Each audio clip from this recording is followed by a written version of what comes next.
É, pela ordem, senhor presidente. Me ouvem, por Perfeitamente, favor? deputada Bebel, está com a palavra. Então, eu quero fazer uso da palavra e de uma forma muito, eu acho que muito respeitosa, né?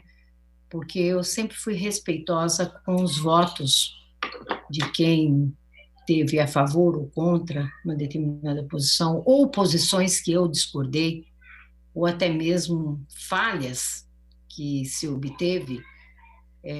Eu acho que o nosso partido e eu pessoalmente tive respeito, né? Por entender que as leituras elas partem da onde as pessoas estão. Eu quero falar de funcionalismo público, né? Quero falar de quem é funcionário público. Uma bandeira interessante é do funcionalismo. Senti isso muito bem na reforma da Previdência, como senti nos precatórios, né? Mesma coisa. A gente não faz cobrança pública, eu não faço, mas eu acho que fica para reflexão. Tem que ficar para reflexão. Digo uma coisa com muita tranquilidade. Entre o projeto que estava e o projeto que, ora, vai entrar em discussão, eu quero dizer que teve uma mudança substancial. Porque, veja bem, o corte do funcionalismo público era para todos, unilateralmente, 20% para todos. Hoje, quem ganha até o teto do ICMS não paga mais, é zero, não vai ter corte. Quem ganhar de 6.100, 6.200 até 10.450, 10%. De 10.450 até o final, aí 20%. Para quem nunca andou em cima do fio da navalha, o que é fio da navalha? É aquela coisa, ou é o 8 ou é o 80, ou você fica no fio da navalha. Se você fica no fio da navalha, ou você sai inteiro ou se corta. Nesse caso, se corta, tá? Então, eu que sempre andei no fio da navalha e ando, né? Por exemplo, eu pego um exemplo aí, um sindicato de São José dos Campos, radical, né? Cortou contrato e salário, reduziu o salário dos trabalhadores de R$ 2.000, não era salário de outro salário que eu estou falando. Mas se é para falar de princípio, então vamos falar de um princípio, né? É o princípio da solidariedade, é o princípio do momento segundo o qual nós estamos passando, e que eu não tinha e não tenho concordância com o funcionário, mas que se for para fazer, que faça o menor corte, que não seja totalmente o corte. Essa é a questão. Então, não existe 8 ou 80 na vida. Não existe. Existe o que é possível e o que não é possível fazer. Se nós fôssemos governo, e nós somos, nós tivemos uma posição. E que muitos, enquanto nós éramos governo, inclusive eram petistas, viraram pessoalistas depois, né? Nós levamos um golpe.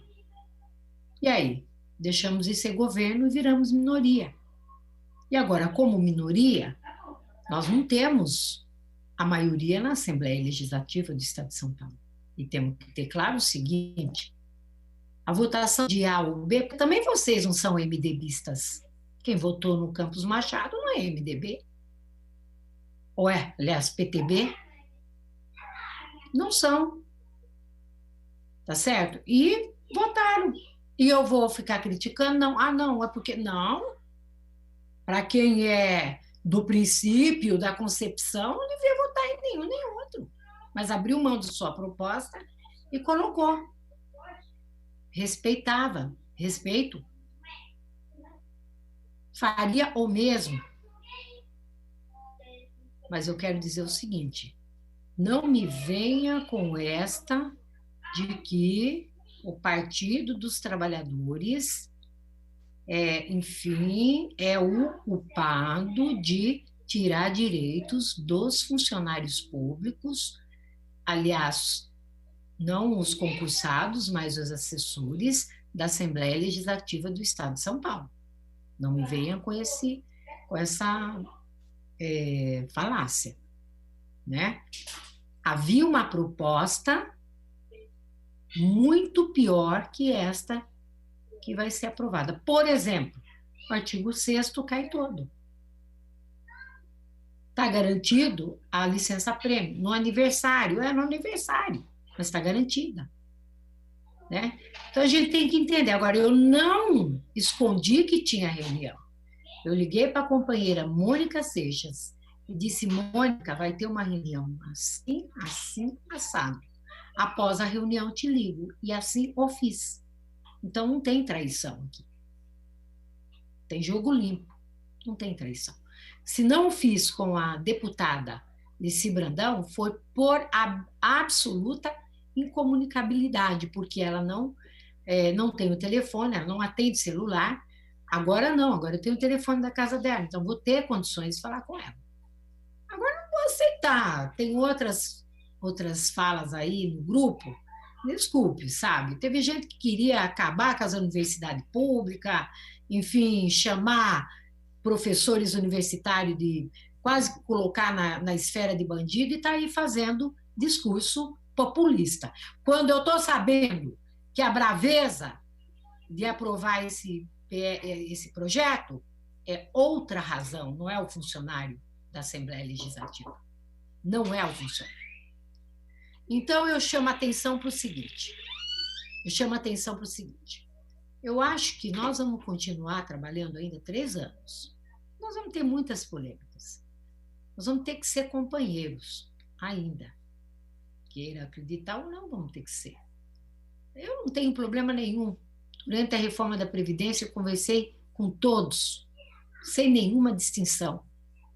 Porque no campo da política, no campo da proporcionalidade, que é a Assembleia Legislativa do Estado de São Paulo, não tem demarcação, tem convencimento. Né? E eu quero dizer o seguinte, eu não sou contra trabalhadores, né? E o fato de optar por uma proposta menos ruim não me coloca contra para trabalhadores. Tá? Pergunta para a pessoa que ia ganhar até o teto do INSS, que é R$ 6.200, se aplicasse 20%, que ia dar R$ 1.200, se para ele não ia ser ruim. Claro que ia. O impacto é muito ruim. Para quem nunca sentiu, né, essa diferença, né, eu acho que isso, de certa maneira, amenizou. Eu estou entre aquelas que, quanto o remédio for menos amargo, é melhor. Se eu puder tornar menos amargo, vou tomar. Se eu não tenho governabilidade, é isso que tem que ser feito. Mas isso precisa ser do movimento sindical, precisa andar muitas vezes no fio da navalha, o que mais? Precisa ser desrespeitado um monte de vezes, aí você vai entender um monte de coisa. E precisa ter passado muito aperto na vida também. Precisa ter passado muito aperto na vida. Aí vai entender um monte de coisa. Senão não entende. Aí é discurso de... eu também sei fazer discurso filosófico, mas também falar desta forma é uma concepção e é uma forma de pensar. Né? Eu não quero nem comparar com a minha categoria quanto ela ganha, porque não é isso que está em questão. O que está em questão era melhor deixar como estava o PL ou incidir? Por que então entraram com emendas? Por que não radicalizaram? Porque eu vi um monte de emendas. Todos nós fizemos emendas. Radicaliza, não faz nem emendas. Né? Não faz nem as emendas, então. Porque se eu acredito que não pode mudar, eu não vou fazer emenda. É porque acredito que pode mudar. Talvez pela articulação, né, a gente venha poder conseguir mudar. não foi o único partido que votou, não foi só o PT. Então, vamos ser sinceros, né? Vamos colocar todo mundo na coisa. Eu não tenho problema nenhum, até porque nunca vi PSOL ser PTB, agora virar PTB também, né? Então, acho que é uma questão de momento e uma questão de conjuntura. Ouvi Concluir, deputada muitas Bebel. durante o processo da Previdência, apanhamos muito, enfrentamos e não pudemos mediar nada, nada, tá? Então, fica aí o meu recado, dizer que fizemos o melhor, talvez, para os funcionários da casa. Talvez ficasse pior. Se ficasse pior, era melhor? Essa é a pergunta.